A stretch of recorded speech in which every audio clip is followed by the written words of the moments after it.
Next one, village studies in India. See, if you see in different phases like formative phase, which is 1774 to 1990, and constructive phase 1920 to 1949.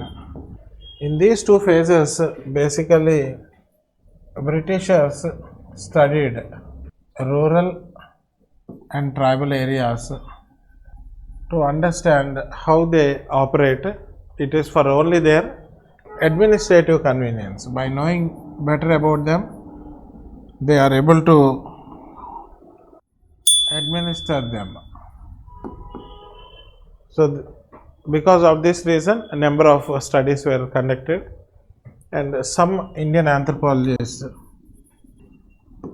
also studied this one. But in analytical phase, which is from 1950 to 1989, particularly in 1954, there was a conference arranged in Chicago. So, in this Chicago conference, a number of questions were raised on Indian villages. What is the best approach to study Indian villages? How are these little traditions related to the great tradition of India? Or what is the minimal unit of study? And these kind of some questions they have raised, and because of this, between 1960s to 1970s, there is a spat of village studies in India. In these village studies, most of the country is covered except Haryana, Punjab and Gujarat.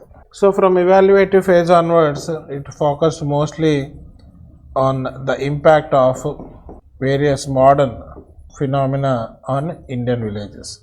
These village studies in India cleared many of the misconceptions and misnomers that were held in the minds of other researchers, that is outside India, particularly Westerners and Americans, where they did not have the right picture of Indian villages. And these kind of studies also enriched the subject with a number of social concepts, methodological frameworks, which were also applied, and the hypotheses or any of them which were provided were also verified. So, this also helped in policy formulation and implementation, and as I said, it also assessed the impact of various modern phenomena on Indian villages. So, please write this particular village studies in India. Please write. Selecting the right optional subject for the UPSC exam can be a daunting task, especially if you're aiming to succeed on your first attempt. But what if there's a crucial element that could make all the difference?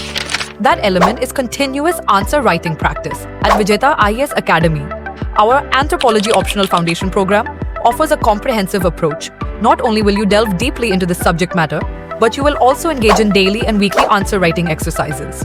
Each of your answers will be meticulously reviewed and critiqued by P Kishore Sir, ensuring you receive personalized feedback to enhance your skills.